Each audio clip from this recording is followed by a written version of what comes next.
समय यात्रा एक ऐसा कॉन्सेप्ट जिसे आज तक हमने केवल फिल्मों में ही देखा है, लेकिन आज हम आपको एक ऐसी ही घटना के बारे में बताएंगे जहां टाइम ट्रेवल का ये कॉन्सेप्ट सच होता सा लगता है। ये कहानी है एक ऐसे रहस्यमयी प्लेन की जो बीच हवा से अचानक गायब हो गया था और जब वो वापस मिला तो 35 साल बीत चुके थे। दरअसल ये घटना 4 सितंबर 1954 को सैंटियागो एयरलाइन की फ्लाइट EWA 513 के साथ घटी थी।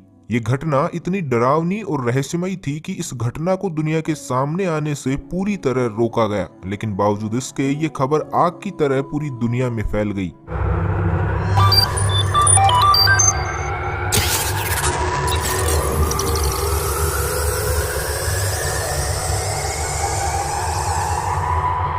4 सितंबर 1954 को सैंटियागो एयरलाइन की फ्लाइट EWA 513 ने वेस्ट जर्मनी के एक एयरपोर्ट से 52 लोगों के साथ पोर्टो एलेग्रे ब्राजील के लिए उड़ान भरी। शुरू में सब कुछ सही जा रहा था, लेकिन कुछ ही घंटों बाद फ्लाइट का कॉन्टैक्ट कंट्रोल रूम से टूट गया। कंट्रोल रूम से कोई भी व्यक्ति ना तो पायलट से संपर्क में था और ना ही कोई पायलट किसी को संपर्क कर पाने में सफल हो रहे थे। कंट्रोल स्टेशन ने फ्लाइट के पायलट से भी संपर्क करने की पूरी कोशिश की, लेकिन कुछ भी हाथ नहीं लगा।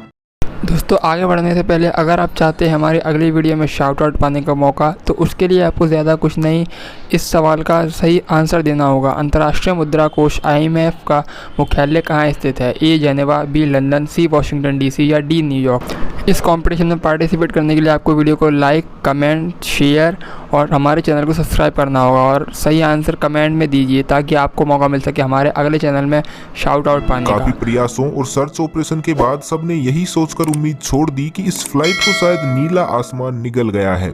यात्रियों के परिजन और अन्य लोगों ने भी मान लिया कि अब उन्होंने इन यात्रियों और EWA 513 को हमेशा के लिए खो दिया है और वे कभी भी वापस नहीं आएंगे। इस घटना का सैंटियागो एयरलाइन पर इतना बुरा असर पड़ा कि कुछ दिनों बाद ही सैंटियागो एयरलाइन को हमेशा के लिए बंद कर दिया गया। लेकिन फ्लाइट और यात्रियों की खोज फिर भी जारी रखी गई, लेकिन किसी को भी इससे जुड़ी कोई भी खबर नहीं मिली। लगभग 35 साल ऐसे ही बीत गए। अब तो लोग इस घटना को भूलने भी लगे थे, लेकिन 12 अक्टूबर 1989 की सुबह एक ऐसी घटना घटी जिसने सभी को चौंका दिया। इस दिन की सुबह पोर्टो एलेग्रे एयरपोर्ट के रडार में एक अननोन प्लेन दिखाई दिया जो तेजी से पोर्टो एलेग्रे एयरपोर्ट के रनवे की तरफ बढ़ता जा रहा था। जब एयरपोर्ट के ट्रैफिक कंट्रोल रूम तक ये खबर पहुंची तो सभी ने अपना ध्यान इस प्लेन पर केंद्रित किया, लेकिन जैसे ही ये प्लेन नजदीक आया तो सब एकदम हैरान और परेशान हो गए, क्योंकि उन्होंने प्लेन पर सैंटियागो एयरलाइन लिखा हुआ पढ़ा था। लेकिन अब तक तो सैंटियागो एयरलाइन को बंद हुए 35 साल बीत चुके थे, तो ये फ्लाइट बिना किसी चेतावनी के कैसे आ सकती थी और अब तक कहाँ थी? सभी लोग इसी बारे में सोचकर घबरा रहे थे और थोड़ा डर भी रहे थे। कंट्रोल रूम के लोगों ने फ्लाइट के पायलट से संपर्क करने की कोशिश भी की, लेकिन उन्हें कोई जवाब नहीं मिला। ये घटना जितनी उत्सुकता पैदा करने वाली थी उतनी ही डराने वाली भी थी, लेकिन अभी कंट्रोल रूम के लोगों को इस बात का बिल्कुल भी एहसास नहीं था कि अभी ये घटना और भी डरावना रूप लेने वाली है, जिससे उनके होश उड़ने वाले हैं। खैर, इसी बीच प्लेन पोर्टो एलेग्रे एयरपोर्ट पर लैंड हुआ। जब पायलट से संपर्क करने पर भी कोई जवाब नहीं आया तो वहां मौजूद लोगों ने प्लेन के अंदर जाने का फैसला किया। जैसे तैसे वहां के लोगों ने प्लेन का दरवाजा खोला, लेकिन वो अंदर जाने के नाम से डरे हुए थे।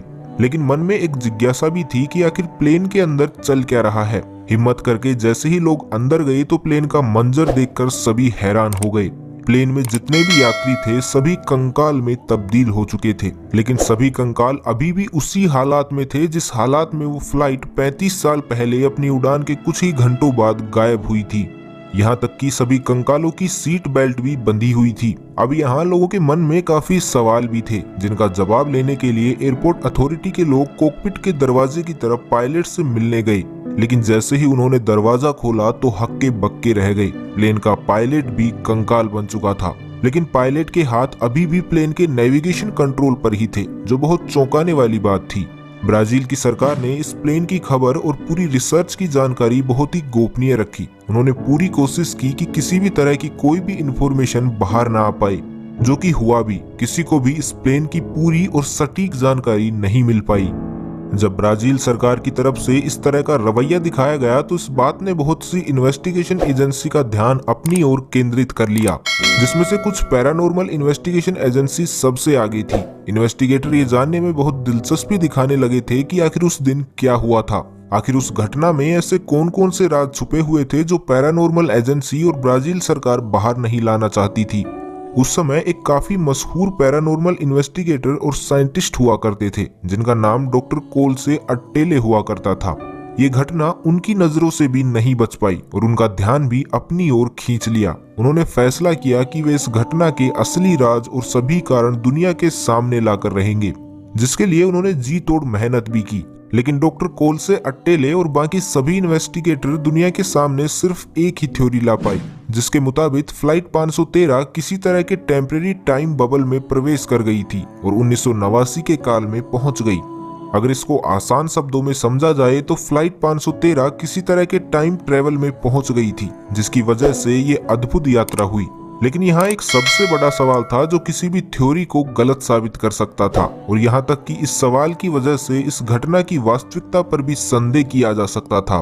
क्योंकि अगर एक पल को मान भी लें कि ये फ्लाइट टाइम ट्रेवल बबल में एंटर हुई और 1989 में पहुंच गई होगी, लेकिन 1989 में पहुंचने के बाद फ्लाइट को पायलट का कंकाल सकुशल लैंड कैसे करवा सकता था।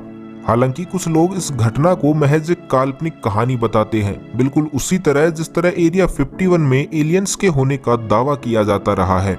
लेकिन कोई नहीं जानता कि आखिर इस पूरे घटनाक्रम के पीछे क्या राज छिपा हुआ है। तो आपको इस घटना के बारे में क्या लगता है? अपनी राय कमेंट बॉक्स में जरूर दीजिएगा।